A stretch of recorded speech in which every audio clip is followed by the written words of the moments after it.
Hello everyone. In today's lecture, I'm going to talk to you about the definition of Laplace transform and properties of Laplace transform.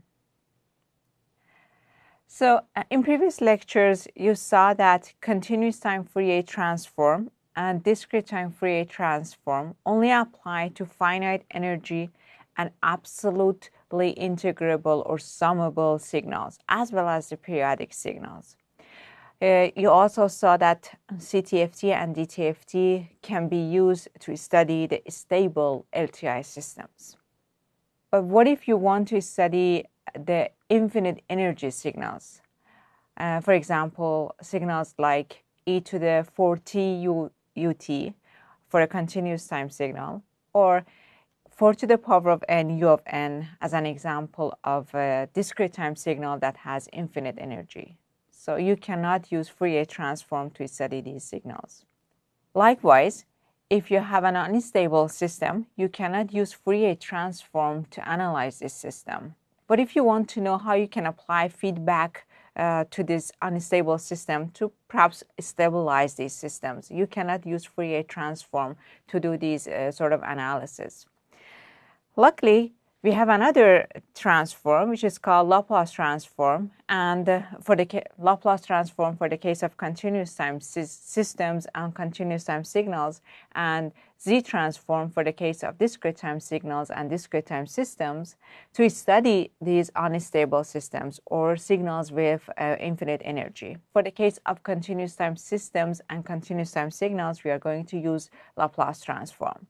So Laplace transform of a general signal x of t is defined as the integral of x of t e to the minus st d of t. This integral runs from negative infinity to plus infinity. So the range of values of s for which this integral converges is referred to as the region of convergence.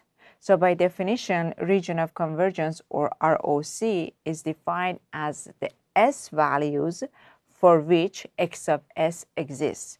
So s is a complex number in general. The complex variable s can be written as sigma plus j times omega. Now let's take a look at the relationship between Laplace transform and Fourier transform. So this integral is the definition of the Laplace transform. Let's substitute s with sigma plus j omega because s is a complex number in general. So if you do that, if you replace s with sigma plus j omega, you're going to end up with this integral, and then I distribute multiplication over sum, and then I'm going to have x of s equals to integral of x of t multiplied by e to the negative sigma t, this whole thing, multiplied by e to the minus j omega t. All right, so I can name it as in the form of g of t e to the minus j omega t d of t running from negative infinity to plus infinity. So that's my x of s, right? We have previously seen that this integral is in fact the Fourier transform of g of t. Okay, and here I'm saying g of t is equal to, I named x of t multiplied by e to the minus sigma t as g of t. All right, so with that, x of s is in fact the Fourier transform of x of t multiplied by e to the negative sigma multiplied by t. Here sigma is the real part of this complex variable s. If the Laplace transform x of s at s equals to sigma plus j omega exists, that means the continuous time Fourier transform of x of t multiplied by e to the minus sigma t exists. In addition, if the CTFT of x of t e to the minus sigma t exists, that means Laplace transform x of s in which s is equal to sigma plus j omega exists. The special case is when s is equal to j times omega. If x of s for s equals to j omega exists, then the continuous time Fourier transform or x of j omega of x of t exists.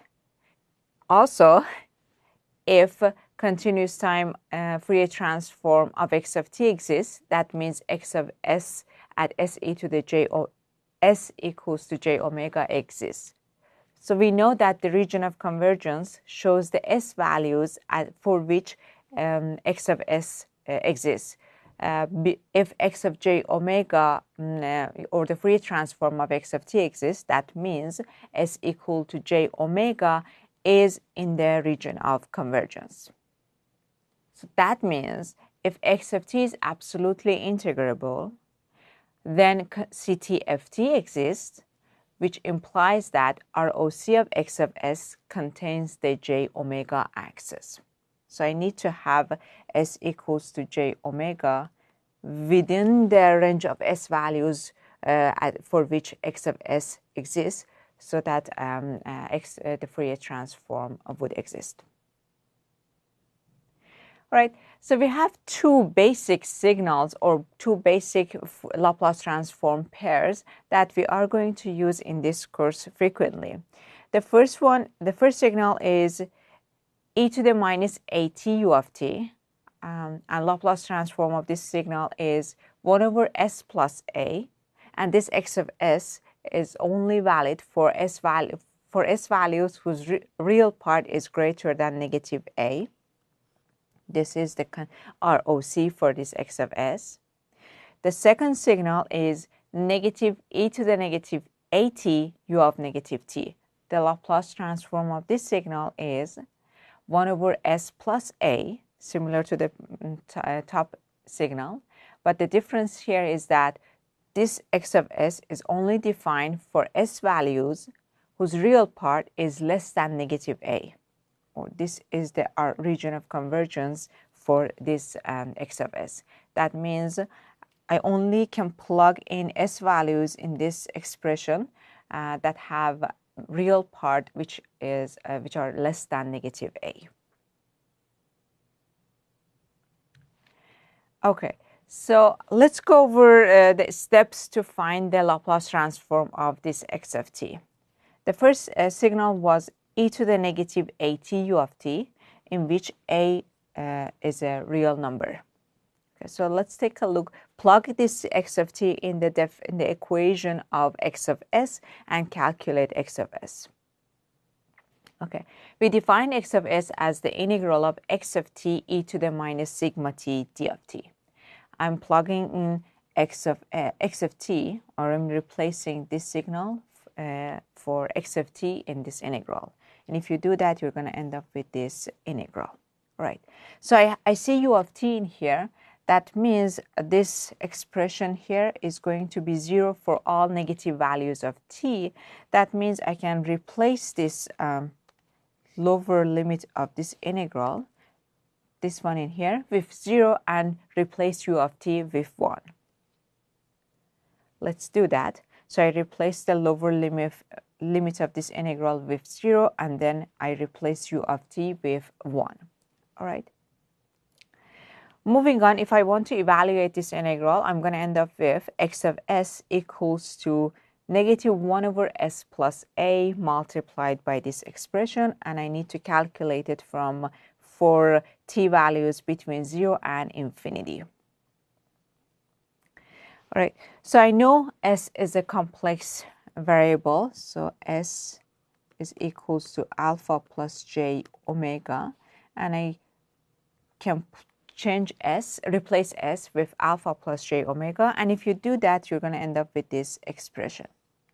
So e to the minus j omega t is a complex exponential whose magnitude is equal to 1, and regardless of the choice of t, the magnitude of e to the minus j omega is equal to 1. But this complex exponential is multiplied by this real valued exponential, e to the minus a plus sigma multiplied by t. T can take up real values. a is a real number, sigma is also the real part of this complex variable s. All right, so when t goes to infinity, e to the minus alpha a plus sigma t goes to 0. So that 0 multiplied by this complex exponential, e to the minus j omega t, is going to end up, is going to result in 0. So with that, the answer for x of s is equal to 0 minus 1 over s plus a, providing that a plus sigma is a positive number, because if this thing is negative, then when you replace t with plus infinity for this range, then the answer is going to go to infinity. So I'm going to have 0 here only if sigma plus a is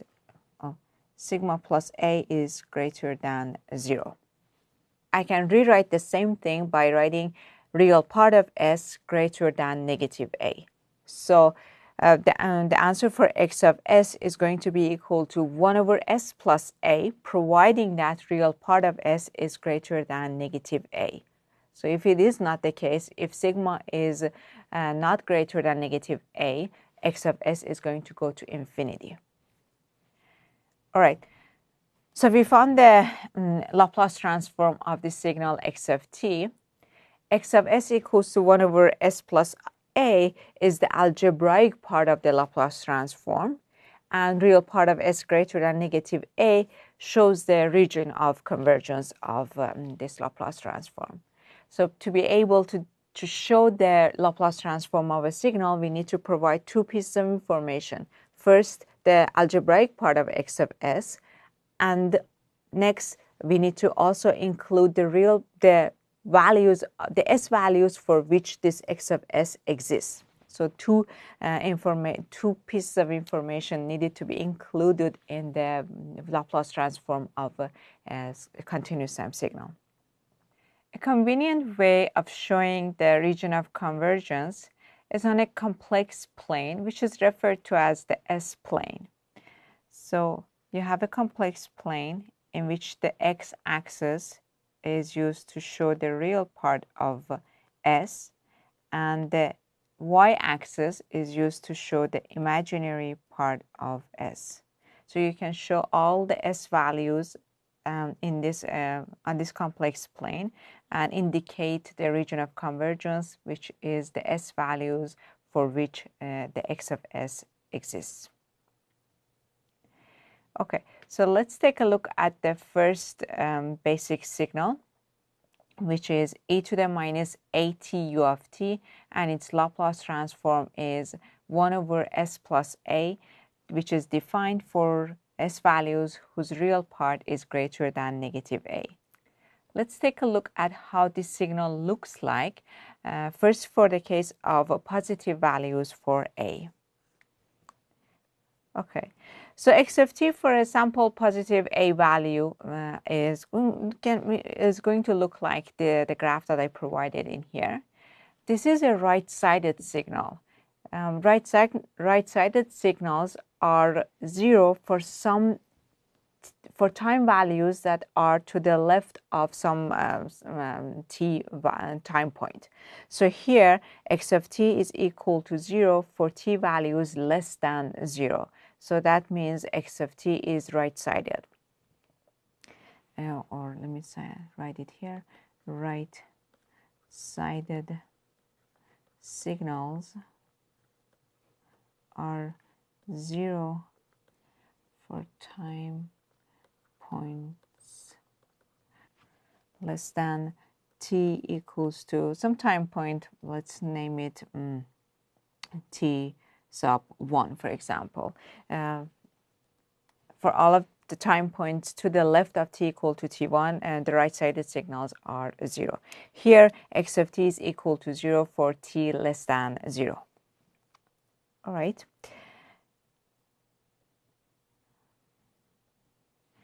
So the region of convergence, which is real parts of S values whose real part is greater than negative a is going to look like this one. I plotted it on the complex plane.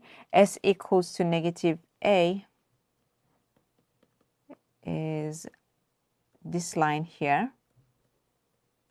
That means all of the S values that are to the right of this S equal to negative a line are valid points that and can be used for this x of s. So all of these S points are valid points and x of s exists for all of these S values.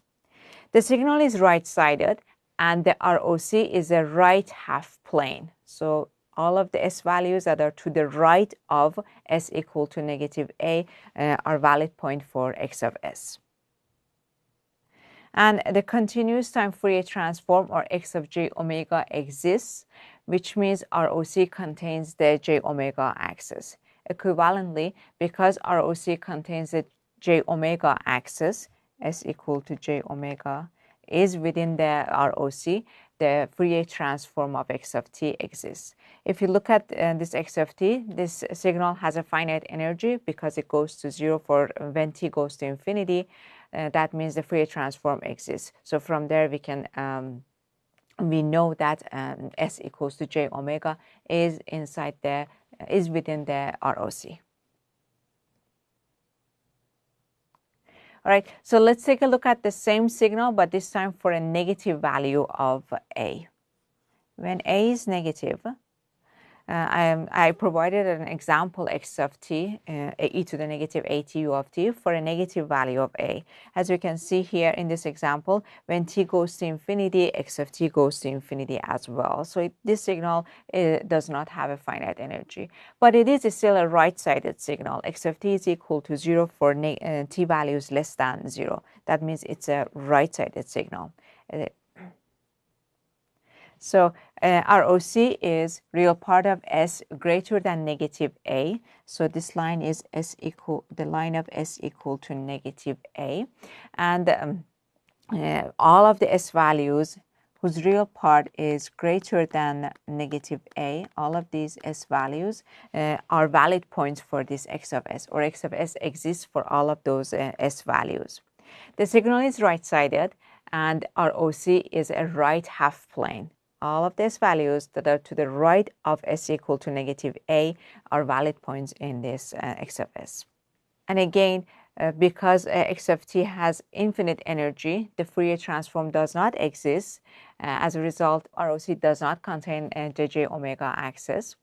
Or equivalently, you can say that because ROC doesn't contain the j omega axis, the Fourier transform of x of t does not exist. All right, so the second basic signal was negative a e to the minus atu of negative t, and its Laplace transform was 1 over s plus a, which is defined for S values whose real part was less than negative a. So let's take a look at the graph of an example graph for x of t for values of a when a is a positive number. So for a sample positive a, for example, x of t with positive a, you have this graph for x of t. As for t values that are positive, x of t is equal to 0 because I have this u of negative t in here. And as t goes to negative infinity, x of t is going to go to negative infinity because a is positive. This signal is a left-sided signal because for t greater than 0, x of t is equal to 0. So a left-sided signal, so the left-sided signals are 0. The value of left-sided signals are 0 for time points like t that are greater than or equal to some sample time point. For if x of t is equal to 0 after some time point, for time points greater than some time point, x of t is going to be called a left-sided signal. So here, x of t is equal to 0 for t greater than 0. That means then the signal is left-sided. All right. Here I plotted the region of convergence for this Laplace transform. Its real part of s less than negative a, and because a is a positive number, I have this line for s equal to negative a. A can be, for example, 2, 3, any positive value. So here it is, and all of the s values that are whose real part is less than negative a are valid points for this x of s, and I can plug them in this expression. The signal is left-sided, and ROC is the left half plane. ROC consists of s values whose real part are less than negative a, and a is a positive number in here. So it's ROC is a left half plane. The Fourier transform of this signal does not exist because it has infinite energy. It grows to infinity, and ROC does not contain the j omega axis. Or I can say that because ROC doesn't contain s equal to j omega axis, the Fourier transform does not exist. Let's take a look at the same signal, but this time for a negative value for a. I plotted an example x of t in here for a negative value for a, and as you can see, the signal is left-sided because x of t is equal to 0 for positive t values, and also the Fourier transform of this signal exists because it has finite energy. It goes to 0 as t goes to negative infinity, and it is 0 for positive values of t, so it has finite energy. Let's take a look at the ROC, or the region of convergence. Okay. Real part of s less than negative a when a is a negative value is shown here. S equals to negative a is this line, and all of the s values that are in this region are valid points for this x of s. So those s values are within the region of convergence. The signal is left-sided, and the ROC is the left half plane.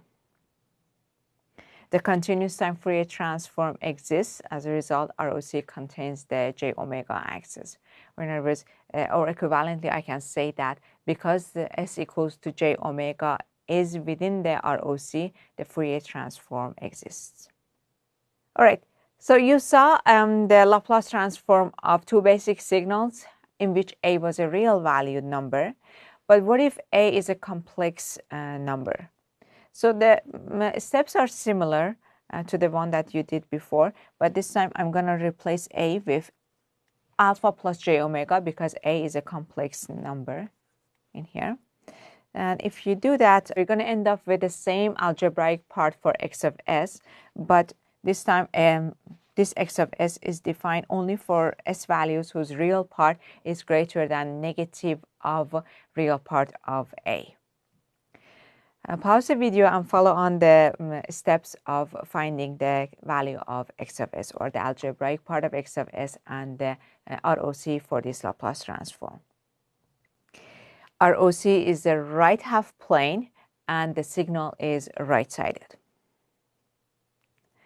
Similarly, for the case of the second basic signal, which was negative e to the minus at u of negative t, and this time for a complex value for a, I can replace a with alpha plus j omega to show that it's a complex value, it's a complex number.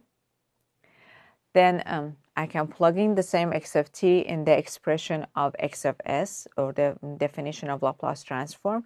And if you continue the similar steps that we took for the previous examples, you're going to end up with, again, the same expression or the same algebraic part for x of s, but this time ROC is different. ROC contains the s values whose real part is less than negative real part of a. ROC is the left half plane. Real part of s less than some number is a left half plane, and the signal is also left-sided because you have u of negative t in here. That means x of t is going to be equal to 0 for positive values of t.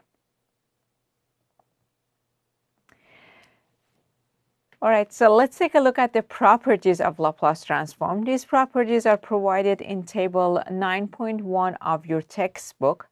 I'm going to briefly mention a few of them in the video, but we are going to use them in the class on solving some Laplace transform problems and discussing them.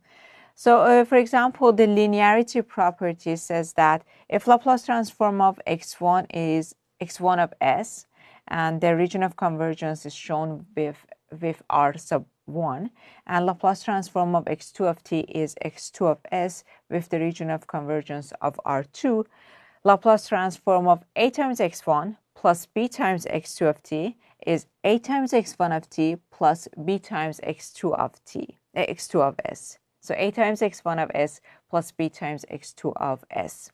But the region of convergence contains at least the intersection of R1 and R2. Again, note that for a Laplace transform, in Laplace transforms, you need to have the region of convergence in addition to the algebraic part of x of s to fully define the Laplace transform. Looking at the time shifting property, if I shift x of t in time domain, in the Laplace transform, x of s is going to be multiplied by e to the minus s times t naught.